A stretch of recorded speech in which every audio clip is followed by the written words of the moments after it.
Hello, akkam jirtu an dheeressaadha. Oromiyaa Dijitaal Haabirraa. Barnoonni keenya Infoormeeshin Teekinooloojii kutaa sagalii akkuma itti fufetti jira.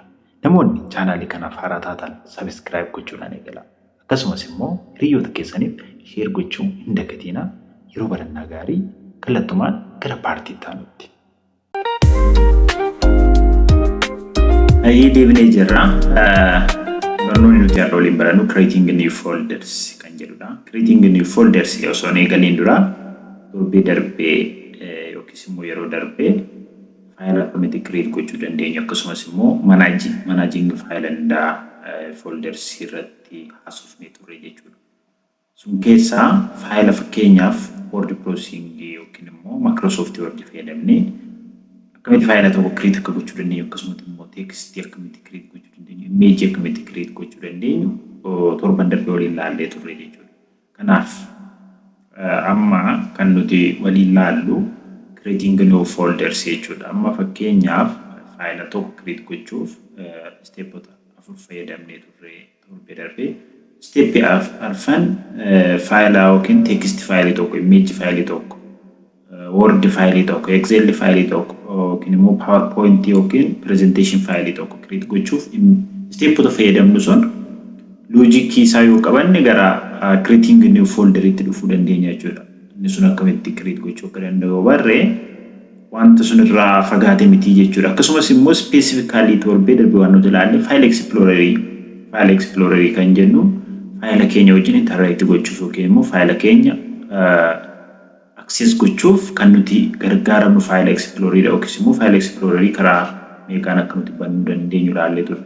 Kanaaf amma kallattumaan gara barnoota keenyaatti yeroo fuunu creating new folders folder jechuun maal jechuudha faayila container jenneerra yeroo kilaasii jalqabaa irratti so faayila keenya kan keessu kan ammoo akkamitti create gochuu dandeenya kompiitara keenya keessatti so creating a new folder can help you store related file wantoota barsiisnu kan ammoo faayila keessa keeffanne yeroo biraa organize gochuu in organizational manner gochuu.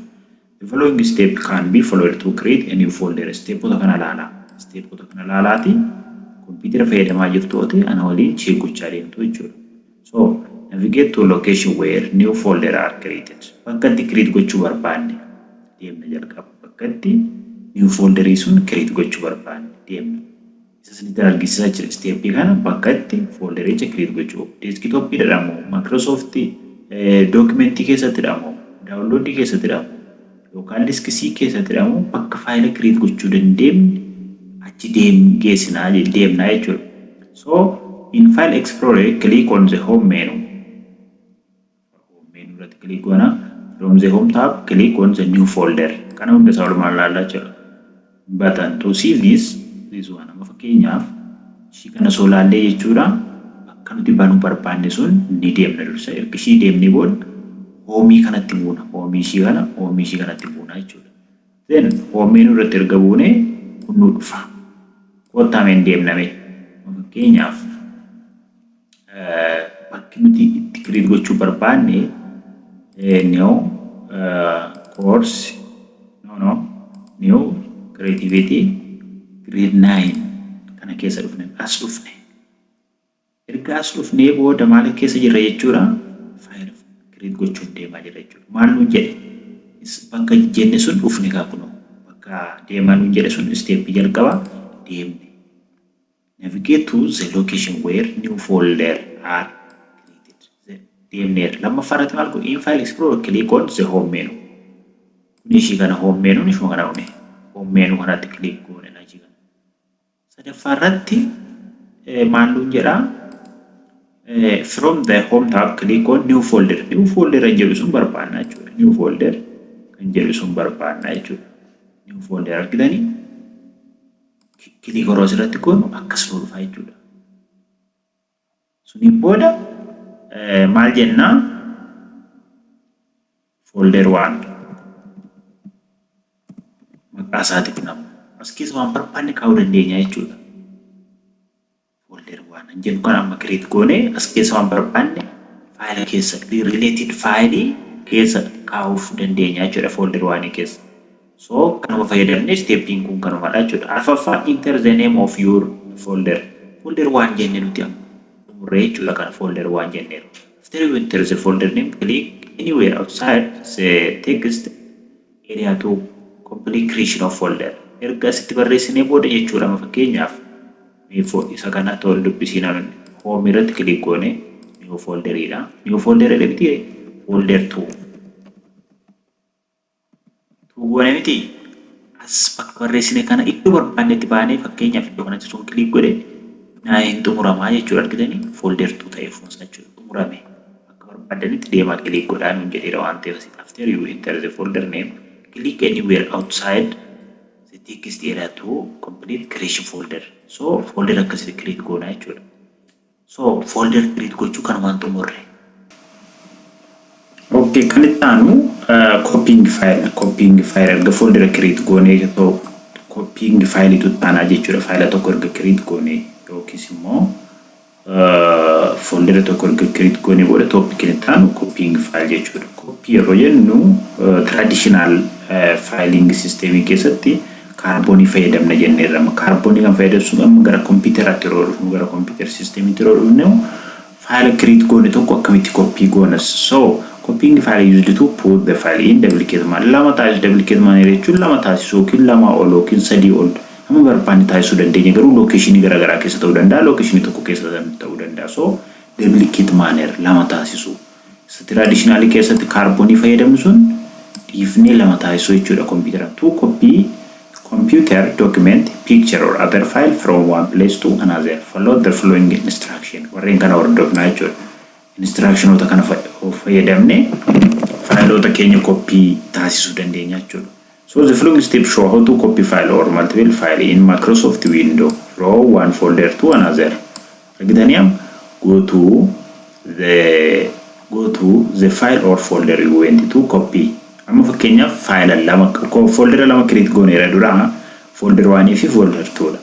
Go to the file or folder you want to bakka barbaanne file illee copy gochuu dandeenya folder illee copy gochuun highlighting the file.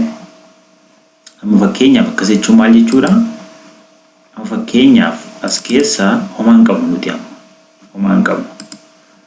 So maal gochuu qabna amma as keessatti koottaame Word file tokko create goona akka torban darbeetti akkanatti create gochuu dandeenya. Ishiin kun Word file jedhama. For try. Ishii kana as keessa for try jettu kun homaan qabu file kun of keessaa uumne irra garuu eessatti uumne folder 1 keessatti uumne irraa jechuudha. Folder 1 keessaa file for try kan jedhu qabna. So ergas dhufne highlight the file or files baay'ee illee ta'uu danda'u tokko illee you want to copy by clicking them once with mouse ni shumar bakka qabanii jiru. If you need to highlight more than one file you can hold down the control plus shift illee fayyadamuu dandeenya. By the way keyboard keenya irra control plus shift kan fayyadamne tokko or more than one highlight gochuu dandeenya jechuudha. Okay, on your keyboard or drag box around the file you want to copy. Isa amma step isuma daandii jalqabaa isinitti argisiisa. Isa control plus copy ilaallaa jechuudha yookiin immoo control plus shift yeroo biraa ilaallaa jechuudha. So once you highlight right click one of the highlighted file and selected copy you may also press control plus C. Argitanii? Tokko highlight goonee jirra. Highlight isa goone sun keyboard keenya irra control kan jettuu fi CTO goone copy ta'ee jechuudha. Yeroo biraa wanni post snifan godha keyboard shortcut computer keenya. So ishii kana jechuun copy jechuudha. Okay, or file explorer click home at the top of the window. Karaa baay'ee gochuu dandeenya jechuudha malee copy kan jettu achirra jirti. Open the destination folder, right click and empty space in the folder and choose paste. Alternatively amma koottaa kan deemna folder 1 keessa deemna. Folder 1 keessa maal qabna? For try kan jettu qabna. For try jettu kana highlight gochuu jechuun akkas irratti click gochuu jechuudha. Highlight jechuudha. Control plus copy jedhamee fakkeenya stepin jalqaba control plus copy shortcut fayyadamne control plus copy godheera amma siin argitan malee. keyboard keenya irra kan jiru. So folder 2 keessa irra namoo kotta. Folder 2 nala this folder is empty duwwaadha. Osoon akkasitti ishii kana tuqee argitanii right click taasiseen paste isheetu kanatti yoon bu'e adeen jedhamu copy godheen jedhama paste yeroo jedhu argitanii file dhufes keessa. Folder 1 keessa folder 2 tti paste goone jechuudha. Tokko daandiin tokko kana fayyadamnaa jechuudha. Daandiin biraa koota ishii kaname delete goona. Daandii biraa laaluudhaaf ishii kana akka delete goona. Delete rogoon duwwaatti deebi'eerama. So daandii biraa laaluuf maal goona? Control plus copy goone irraa control plus copy isa goone sun osoo fayyadamin ammoo koota folder keessa copy daandii kana ammoo goone. Ila copy ishii kanatti boona. Ammoo folder 2 keessa dhaqna. Folder 2 keessa roodhanu asitti la as keessa jira. Right click yoo siidee DCU control plus C ishillee keyboard keenya irraa ammoo control plus V osoo buune argitanii ammas dhufe shortcut control plus V immoo paste gochuu yookiin immoo isa baannee jiru yookiin isa copy goonee jiru sun folder kan biraa keessa kaa'uu jechuudha. Stepin biraa maaltu jira? Stepin biraa koota ammas step biraa sinirrisu delete goona kan. Delete goona. Stepin biraa maaltu jira? Folder tokkoffaatti deebina koota. Folder tokkoffaatti deebina. Ishii kana. Home kanatti buuna. Home yeroo kanatti buunu home kanatti erga buune booda copy kan jettu file keenya koota la ishii kanarratti erga click goone booda gurraachesine booda home itti buuna. Argitanii copy kan jettu jirti. Erga gurraachesine yookaan highlight goone booda copy as keessa baanee immoo gara tuutti deemaa irraa amma as dhufne. Asuma dhufee home kanatti ammoo ammas paste kan jettu jirti. Argitanii daandii sadii isinitti argisiisee jechuudha. Copy paste gochuun kanumadhaa jechuudha yookiin file copy paste gochuun jechuudha. So warreen kana hunda isaa fayyadamnee irraa jechuudha. Argitanii paste gochuu step ni kana tokko jira jechuudha. Copy kana argine irra manuti. Kunis file loader bikritu tokkoffaa irratti highlight gochuun ishii kanadha. Click ro double click sun tokkituma irra dhagne yeroo keenyu highlight jechuun ishii kanadha jechuudha. So then copy goona then deemne paste goona. Kanaaf ishii kana control plus C fayyadamuu dandeenya kana. Ishii kana immoo control keyboard keenya irraa jechuudha plus V fayyadamuu dandeenya. Kana jechuun paste jechuudha. Ishii kana jechuun immoo copy jechuudha. Bakka kana fayyadamuu dandeenya, bakka kana fayyadamuu dandeenya. So kan biraas immoo manually home irratti click erga goone booda ishii asitti erga file keenya baatanne erga dhufnee asitti goone raanne copy ni jirti, paste ni kana kuni maaliif amma akka kana gurraacha wali deemee amma akka kana kunoma hojjechaa hin jiru. Asiti dursine irratti click gooneetidhaan asaasan dhaquu qabnu. Argitanii amma enable ta'ee jechuudha. So karaa kana file copy gochuu dandeenya jechuudha. Another concept within this topic is when copying file you are going to get more than one. Argitanii amma more than one means more than one. Tokko ol jechuuni file as keessallee jira tokko as keessa. As keessallee jira lama. Dhibba tokkollee kuma tokkollee taasisuu dandeenya jechuudha. Bakka gara more than one copy of the file on your computer. If you want to only one copy of the file, move them instead. For move jechuun immoo maal jechuudha? File tokkitti qofa yoo barbaanne computer keenya irratti. Kotta movie gummoo goone isinitti argisiisa kotta. Movie immoo yeroo goonu as kana delete gooname fakkeenyaaf. Akka booda hundakkeefneef amma asuma qofa keessaa qabna amma file. Asuma keessaa qofa qabna. Ishii kana asirratti click erga goone booda erga asirratti click goone booda ishii kan iddoo kana dhufna. Iddoo kana yeroo dhufnu argitanii iddoo kana. Ishii kanatu jira. Move to kan jettu irratti click goona. Move to erga jennee booda grade 9 yookiin immoo folder 2. Amma fakkeenyaaf grade 9 irratti click gooname. Grade 9 keessatti move ta'ee jira jechuudha. Isa immoo dhiisaa kottaa. Isa immoo dhiisaa grade 9 keessa dhaqnee barbaanna. For try jettu kuni ishii kanatti click gooneerra ishii kanatti bu'aa move to folder 2 bakka itti taasisuu barbaanne sun taasifna. Kanaaf as keessa illee jiru kun duwwaa ta'uu qaba jechuudha. Argitanii duwwaadha.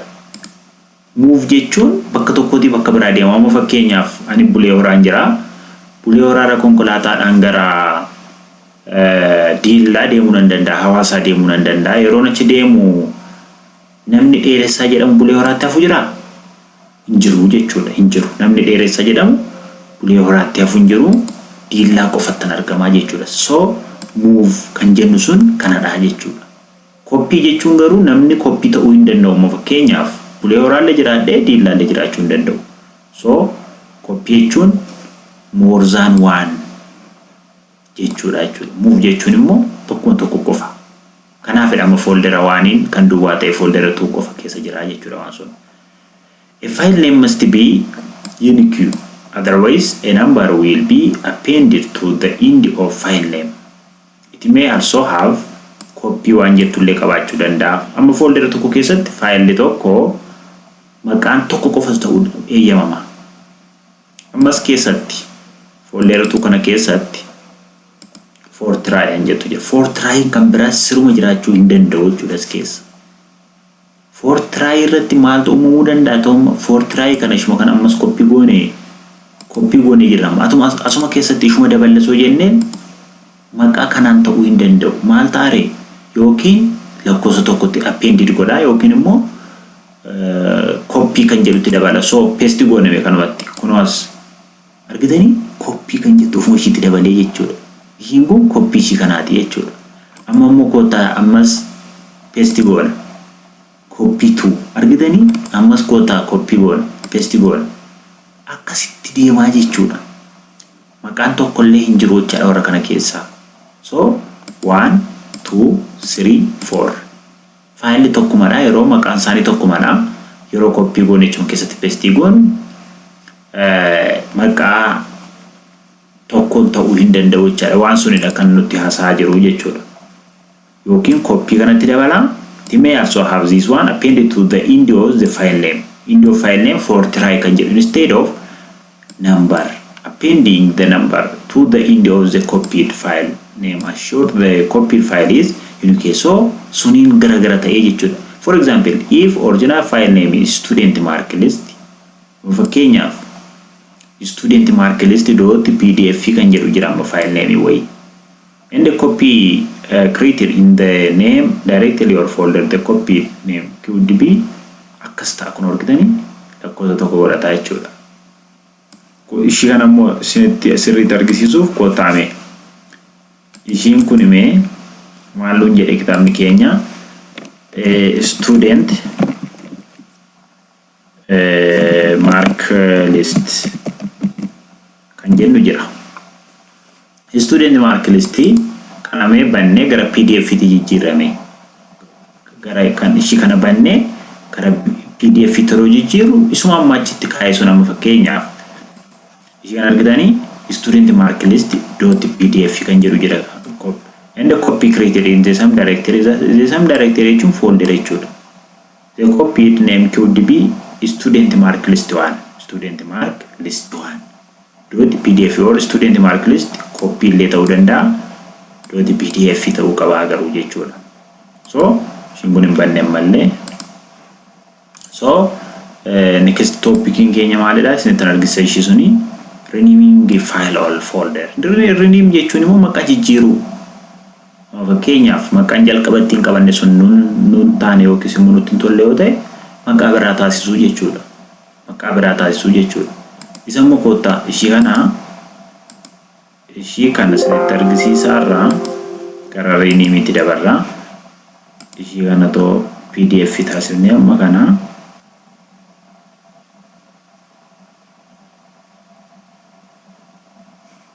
okay folder 2 keessatti save gooname fakkeenyaaf. Ishii kana PDF dhaan save goona. So student mark list kan jettu sun PDF dhaan nu ta'eerama. Student mark list kan jettu PDF dhaan nu ta'eera. So dhaqnee ilaalame argitanii PDF dha. Ishii kana copy goone copy taasifne ishuma kana achuma keessatti deebifne maal ta'e isuma dura asitti waan kana isinitti argisaa ture yookiis immoo lakkoofsa inze biraakeetti taasisaa jechuudha. Kin PDF dha kunis PDF dha. Copy kan jettutti dabalaa jechuudha. So amma kallattumaan gara renaming file and folder jedhutti deemna jechuudha. So you must have right permission or you have rights or permission to file folder and directory to rename it. Mirga qabna computer yookiin operating system keenya nuuf eeyyameera jechuudha kan. In some cases you may need to administrative privilege in the operating system to rename. Yeroo tokko garuu maaltu jira administrative privilege yookiin immoo eeyyamni administrator yookiin adminiiraan nu kennamu kan danda'u qabachuu fakkeenyaaf computer mana computer laboratory kan uummataaf fayyadamnu soo ta'e adminiin kan biraa ta'uu danda'a yookiis immoo kan computericha manage godhu kan biraa ta'uu danda'a. Akka nuti faayila tokko rename yookiis immoo editing goone nuuf taasisuu danda'a jechuudha. So in window 10 in window kan waan nuti fayyadamnu kana jechuudha window 10 dha yookiin immoo kudha tokko ta'uu danda'a. Window keessatti to rename files such as text ta'uu danda'a, photo ta'uu danda'a, document, audio, video file and folder you can use one of the following methodota kana keessaa tokko fayyadamne faayila rename gochuu dandeenya yookiin folder rename. Fakkeenya method 1 malli tokkoffaan jechuudha fakkeenya faayila tokko yookiin folder tokko highlight the file or folder. Step 1 tokko fayyadamne lamaanii folder afillee faayila afillee right click the file with your mouse and select rename from menu that appear. Argitanii kun tokko xumurre. Ishii kana misni argisa kotta. As keessa jira ishii kan argitu ishii jalqaba irratti uumne sun right click gooname irratti argitanii rename kan jettu jirti sun dursinee anasitti banamtee jirtu kana balleessinu ishiin hin banne ishiin uf hin jedhu jechaadha. So ishii kana rename itti boona jira argitanii file 1 jenname ishii kana file 1 maqaa jijjiirree moo jijjiirre file 1 and jedhutti jijjiirre fortera ishii jettu ishii jalqabaa sun jechuudha. So file 1 jenne jechuudha. File 1 this one is file 1 itti jijjiirre. Folder ammoo folder asitti folder tu jedhamiti akkasumas tama saasai waan wal fakkaataa jechuudha. Folder B jechuu dandeenya. Argitanii folder 2 kan jennu sun hin jiru jechuudha. Folder B ta'e jechuudha. Akkasumas immoo folder 1 hin jetti ishis akkasumatti rename. So the first method is this one. Yookiin immoo malli inni jalqabaa kanadha. Lammaffaan highlight the file or folder press F2 on the keyboard. Argitanii F2 ti buuna keyboard keenyarra. Amma fakkeenyaaf kotta as jirti. Gurraachee jira miti highlight jechuun dura yookaan keyboard keenyarra F2 barbaadan itti buutu argitanii yeroo F2 barbaadan folder C jechuu dandeenya jechuudha. Folder C jechuu dandeenya. Biraamu C itti jijjiirre ilaala. So this one is also the another method to rename the file. Method 3 kan jennu immoo highlight the file or folder. Akkuma jalqabaatti steppiin kun wal fakkaataadha jechuudha. Click file at the top of window and select rename from the list of available option. Akkuma duraatti kunillee amma fakkeenya kootaas dhufna kanarratti click gooneerra. Asirratti argitanii kanarratti click gooneerra durayyuu. So ishii kanatti dhufna. Erga ishii kanatti dhufnee booda as ilaalaa iddoo kana. Rename folder D. Achuma rakkatee jechuudha waan garagaraa step baay'ee fayyadamne kana keessaa sin tokkitti yoo qabattan sin gahaa jechuudha. Arfaffaan immoo ilaala. Method 4 highlight the file or folder you want to rename. Single click the file. Clicking the file kunis step isa jalqaba. Once the highlight wait few seconds and click the file name again. A box should appear around the file or folder name and you can rename the file. Argitanii akkasitti akka durarraa click gochaa turre isa isinitti argisiise kan argineerra fakkeenyaaf ishii kanarratti right click taasifna erga lammaffaan ishii kana kun tokkoffaa right click yookiin immoo gurraachessu yookiin highlight gochuu jechuudha. So hulettanya irratti kana fayyadamna yookiin lammaffaa irratti kana fayyadamna. Sadaffaa maqaa kenninaaf chapter 6 jedhee jira amasitti. Asitti garuu maali? Information communication technology grade 9 chapter 6 jedhee kanatti jijjiiree jechuudha. So malli ishiin kun mala arfaffaadha. Kana hunda isaa keessaa tokko fayyadamtan singaa sababni isaa iyyuu faayila copy gochuuf mala tokko yoo fayyadamtan singaa jechuudha computer keessanirraa. So if you do not wait long enough and click the file or folder too fast, it can open the file or folder rather than allowing it to rename. Kuni kana jechuun ilaa kottaame kana moomaa irratti click godhee jiru ammane. Dafnee yeroo lama soo click goone kuni argitanii akka nuti rename goonu sun taane kallattiidhaan foldericha banachuudha. Garuu maal gochuu qabna akka inni ta'uuf xiqqeessineetuma akkanatti irratti click goone hafna yookiin immoo highlight goone dhiifna jechuudha. So karaa kanaan faayila rename gochuu ni dandeenya jechuudha. Another thing is if you want to rename multiple file or folder at once, we should keep the following. Gama fakkeenyaaf faayila folder tokko keessa jiru hundasaa walirratti al tokkoon taasisuu barbaanne fakkeenyaaf argitanii open explorer yookiin immoo bakka faayilli keenya jiru sun ni dhaqna. In explorer select all file you want to rename. Warra rename gochuu barbaanne hunda isaanii select. Once the file are selected, press F2 to edit the file name and type the new name for the file. For example, typing test. Rename the file to test. Test 1, test 2, test 3. Baay'ee walirratti taasifna waan ta'eef amma fakkeenyaaf kana jechuun isin targisuuf fakkeenyaaf warra jiru kana sadan kaname rename gochuu barbaanne F2 tti buuna. F2 tti buune. F2 tti buuneet maal jenna?